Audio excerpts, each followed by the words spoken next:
नमस्कार दोस्तों, हमारे चैनल राजनंदिनी में एक बार फिर से आप सभी का स्वागत है। आज हम एक ऐसे विषय पर बात करने जा रहे हैं जो हम सभी के जीवन में कभी न कभी सामने आता है। विषैले लोग।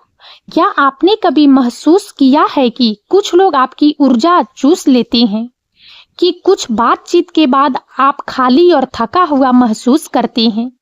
ये वही लोग होते हैं जो हमें नीचा दिखाते हैं, हमारी काबिलियत पर सवाल उठाते हैं और हमारे आत्मसम्मान को ठेस पहुंचाते हैं। लेकिन घबराइए नहीं, आज हम सिर्फ समस्याओं की बात नहीं करेंगे बल्कि उनके समाधान भी ढूंढेंगे। हम सीखेंगे कि इन विषैले लोगों से कैसे निपटा जाए और सबसे महत्वपूर्ण, अपने आत्मसम्मान को कैसे बढ़ाया जाए। तो आइए पहले समझते हैं कि ये विषैले लोग आखिर कौन होते हैं। विषैले लोग वे होते हैं जो जानबूझकर या अनजाने में आपके मानसिक और भावनात्मक स्वास्थ्य को नुकसान पहुंचाते हैं। ये आपके आसपास, आपके परिवार में, आपके कार्यस्थल पर या आपके सामाजिक दायरे में हो सकते हैं। इनकी पहचान करना कभी कभी मुश्किल होता है क्योंकि वे हमेशा स्पष्ट रूप से बुरे नहीं दिखते। विषैले लोगों के कुछ सामान्य प्रकार। आलोचक। ये लोग हमेशा आपकी गलतियां ढूंढते हैं। चाहे आप कुछ भी करें, उनकी आलोचना रचनात्मक नहीं होती बल्कि केवल आपको नीचा दिखाने के लिए होती है। तुम कभी कुछ ठीक से नहीं कर पाते। यह क्या बना दिया तुमने, बिल्कुल बेकार है। शिकायतकर्ता। ये लोग हमेशा शिकायत करते रहते हैं। उनके लिए दुनिया में कुछ भी अच्छा नहीं होता। वे अपनी नकारात्मकता से आपको भी घेर लेते हैं। नियंत्रण करने वाले। ये लोग हर स्थिति और हर व्यक्ति को नियंत्रित करना चाहते हैं। वे आपको अपनी इच्छा अनुसार काम करने पर मजबूर करते हैं। तुम्हें ऐसा ही करना चाहिए। मेरी बात सुनो, मैं जानता हूँ क्या सही है। इन लोगों से निपटना मुश्किल हो सकता है क्योंकि ये अक्सर आपके भावनात्मक स्वास्थ्य पर सीधा हमला करते हैं। लेकिन हम इनसे कैसे निपटें, आइए जानते हैं। विषैले लोगों से निपटने के प्रभावी तरीके। विषैले लोगों से निपटने के लिए एक मजबूत रणनीति की आवश्यकता होती है। यह सिर्फ उन्हें दूर धकेलने के बारे में नहीं है बल्कि अपनी सीमाओं को स्थापित करने और अपने मानसिक शांति की रक्षा करने के बारे में है। नंबर 1, सीमाएं निर्धारित करें। यह सबसे महत्वपूर्ण कदम है। विषैले लोग अक्सर आपकी सीमाओं का उल्लंघन करते हैं। आपको स्पष्ट रूप से बताना होगा कि क्या स्वीकार्य है और क्या नहीं। शारीरिक सीमाएं। यदि कोई व्यक्ति आपको असहज महसूस कराता है तो उनसे शारीरिक दूरी बनाए रखें। भावनात्मक सीमाएं। उनकी नकारात्मकता को अपने ऊपर हावी न होने दें। यदि वे शिकायत कर रहे हैं तो कहें, मैं तुम्हारी परेशानी समझ सकता हूँ, लेकिन मैं इस बारे में और बात नहीं करना चाहता। स्पष्ट और सीधी बात कहें, मैं तुम्हारी इस बात से सहमत नहीं हूँ, या कृपया मेरे साथ इस तरह से बात न करें। नंबर 2, प्रतिक्रिया न दें। विषैले लोग अक्सर आपकी प्रतिक्रिया चाहते हैं। वे आपको गुस्सा दिलाने या परेशान करने की कोशिश करते हैं। जब आप प्रतिक्रिया नहीं देते तो आप उनकी शक्ति छीन लेते हैं। शांत रहें। यदि वे आपको भड़काने की कोशिश करते हैं तो गहरी सांस लें और शांत रहें। भावहीन रहें। अपनी भावनाओं को उनके सामने प्रकट न करें। एक तटस्थ चेहरा बनाए रखें। बहस न करें। उनके साथ बहस करने से कोई फायदा नहीं होगा। वे अपनी बात मनवाने के लिए कुछ भी कह सकते हैं। नंबर 3, व्यक्तिगत न लें। विषैले लोगों की टिप्पणियां अक्सर उनकी अपनी असुरक्षाओं और आंतरिक संघर्षों का प्रतिबिंब होती है, न कि आपकी। यह उनके बारे में है, आपके बारे में नहीं। जब वे आपको नीचा दिखाते हैं तो यह अक्सर उनकी अपनी कमियों या ईर्ष्या के कारण होता है। उनकी नकारात्मकता को अपने अंदर न आने दें। उनकी बातें आपको परिभाषित नहीं करती है। नंबर 4, दूरी बनाए रखें। यदि संभव हो तो विषैले लोगों से शारीरिक और भावनात्मक दूरी बनाए रखें। कम संपर्क, उनसे कम से कम बातचीत करें। यदि वे आपके सहकर्मी हैं तो केवल काम से संबंधित मामलों पर बात करें। रिश्ते तोड़ें यदि आवश्यक हो। यदि कोई रिश्ता आपके मानसिक स्वास्थ्य के लिए लगातार हानिकारक साबित हो रहा है तो उसे तोड़ना ही बेहतर है। यह कठिन हो सकता है, खासकर यदि वे परिवार के सदस्य या करीबी दोस्त हों, लेकिन आपकी भलाई सबसे पहले है। ब्लॉक करें यदि वे आपको सोशल मीडिया या फोन पर परेशान कर रहे हैं तो उन्हें ब्लॉक करने से न डरें। नंबर 5, समर्थन ढूंढें। अकेले इन चुनौतियों का सामना न करें।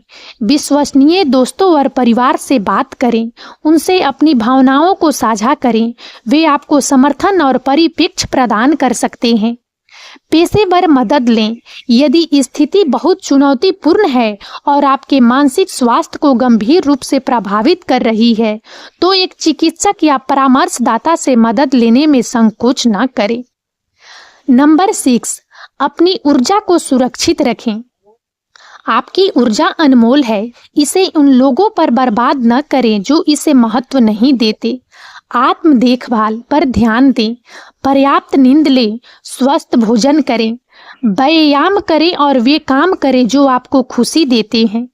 सकारात्मक लोगों के साथ समय बिताएं, ऐसे लोगों के साथ रहें जो आपको प्रेरित करते हैं, आपको ऊपर उठाते हैं और आपको मूल्यवान महसूस कराते हैं। आत्मसम्मान कैसे बढ़ाएं? विषैले लोगों से निपटने के साथ साथ अपने आत्मसम्मान को बढ़ाना भी उतना ही महत्वपूर्ण है।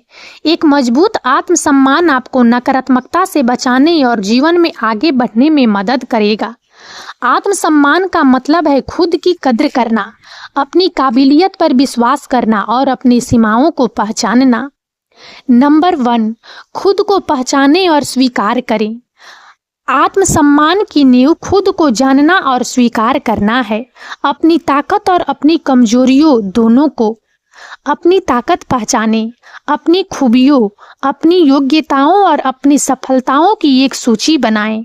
आप किन चीजों में अच्छे हैं, आपने क्या हासिल किया है। अपनी कमजोरियां स्वीकार करें। हर इंसान में कमियां होती है, उन्हें स्वीकार करें लेकिन उन्हें अपनी पहचान न बनाएं। यदि आप सुधार करना चाहते हैं तो छोटे कदम उठाएं। नंबर 2, खुद की तुलना दूसरों से न करें। सोशल मीडिया और आधुनिक दुनिया ने तुलना करना बहुत आसान बना दिया है, लेकिन यह आत्मसम्मान का दुश्मन है। हर किसी का सफर अलग होता है, हर व्यक्ति का अपना रास्ता होता है। दूसरों की सफलता को देखकर अपनी तुलना न करें। पीछे के पर्दे को देखें। लोग अक्सर सोशल मीडिया पर अपनी सबसे अच्छी तस्वीरें और सफलताओं को दिखाते हैं, अपनी असफलताओं या संघर्षों को नहीं। अपनी प्रगति पर ध्यान दें। अपनी पिछली स्थिति से अपनी आज की स्थिति की तुलना करें, न कि दूसरों से। नंबर 3, अपने लक्ष्यों पर काम करें। छोटे या बड़े लक्ष्य निर्धारित करना और उन्हें प्राप्त करना आपके आत्मसम्मान को बढ़ाता है। वास्तविक लक्ष्य निर्धारित करें। ऐसे लक्ष्य बनाएं जो प्राप्त करने योग्य हों। छोटे कदम उठाएं। बड़े लक्ष्यों को छोटे छोटे चरणों में तोड़ें। प्रत्येक चरण को पूरा करने पर आपको उपलब्धि का एहसास होगा। नंबर 4, खुद की देखभाल करें। अपने शारीरिक और मानसिक स्वास्थ्य का ध्यान रखना आत्मसम्मान के लिए महत्वपूर्ण है। शारीरिक स्वास्थ्य, पौष्टिक भोजन करें, नियमित व्यायाम करें और पर्याप्त नींद लें। जब आप शारीरिक रूप से अच्छा महसूस करते हैं तो आप मानसिक रूप से भी बेहतर महसूस करते हैं। नंबर 5, ना कहना सीखें। अपनी सीमाओं को स्थापित करना और ना कहना सीखना आत्मसम्मान का एक महत्वपूर्ण हिस्सा है। अपनी प्राथमिकताओं को जाने कि आपके लिए क्या महत्वपूर्ण है और क्या नहीं। अनावश्यक प्रतिबद्धताओं से बचें। उन चीजों के लिए हाँ न कहें जिन्हें आप वास्तव में नहीं करना चाहते या जिनके लिए आपके पास समय नहीं है। अपराध बोध महसूस न करें। ना कहने के लिए अपराध बोध महसूस न करें। अपनी ऊर्जा और समय के मालिक हैं। नंबर 6, खुद से सकारात्मक बात करें। आप अपने सबसे बड़े आलोचक या अपने सबसे बड़े समर्थक हो सकते हैं। अपनी आंतरिक आवाज पर ध्यान दें। क्या आप खुद से नकारात्मक बातें कहते हैं? उन्हें पहचानें। नकारात्मक विचारों को चुनौती दें। जब आप खुद को नकारात्मक बात करते हुए पाएं, तो उस विचार को चुनौती दें। मैं यह नहीं कर सकता की जगह मैं कोशिश करूंगा और सीखूंगा। मैं काफी अच्छा नहीं हूं की जगह मैं अपनी पूरी कोशिश कर रहा हूं और मैं काफी हूं। तो दोस्तों, विषैले लोगों से निपटना और अपने आत्मसम्मान को बढ़ाना एक यात्रा है, कोई एक दिन का काम नहीं। यह निरंतर अभ्यास और आत्म जागरूकता मांगता है। याद रखें, आप अपनी कहानी के नायक हैं। आप ही तय करते हैं कि कौन आपके जीवन में प्रवेश करेगा और कौन नहीं। आप ही तय करते हैं कि आप खुद को कैसे देखते हैं और कैसे व्यवहार करते हैं। अपनी सीमाओं को स्थापित करने, नकारात्मकता को दूर रखने और खुद पर विश्वास करने में कभी संकोच न करें। जब आप अपने आत्मसम्मान को बढ़ाते हैं, तो आप न केवल विषैले लोगों के खिलाफ एक ढाल बनाते हैं, बल्कि आप एक खुशहाल, स्वस्थ और अधिक पूर्ण जीवन भी जीते हैं। और अब इस वीडियो में इतना ही। यदि आप सबको हमारा यह वीडियो अच्छा लगा हो, तो प्लीज़ इसे लाइक करें और ज़्यादा से ज़्यादा शेयर करें, ताकि हमारा मनोबल इसी प्रकार से बढ़ता रहे और हम एक से बढ़कर एक ज्ञानवर्धक वीडियो लेकर नियमित रूप से आप सबकी सेवा में उपस्थित होते रहें। और तब तक के लिए बने रहें हमारे चैनल राजनंदिनी पर। हम बहुत जल्द एक नए ज्ञानवर्धक वीडियो के साथ एक बार फिर से आप सबकी सेवा में उपस्थित होंगे। जय हिंद, जय भारत।